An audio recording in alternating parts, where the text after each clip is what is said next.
இந்த வருஷத்துக்கு தேவையான மசாலா ஐட்டம்ஸ் வந்து அரைக்கிறதுக்காக பார்த்தீங்கன்னா, செலவு எல்லாமே வந்து வாங்கிட்டு வந்துட்டோம். கொஞ்சம் லேட் ஆயிடுச்சு. ஆனா, ஊருக்கு போறதுக்கு முன்னாடி அரைச்சிடணும் அப்படின்னு சொல்லிட்டு வாங்கிட்டு வந்தாச்சு.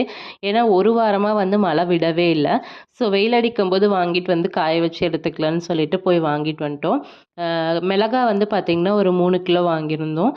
மிளகா பார்த்தீங்கன்னா, ரொம்பவே நல்லா இருந்தது. அதுக்கப்புறம் மல்லி வந்து நாட்டு மல்லி வந்து இருந்ததுன்னு சொல்லிட்டு, அத ஒரு 7 படி வந்து வாங்கிட்டோம். படி கணக்குல தான் வந்து போடுவாங்க சந்தையில வந்து.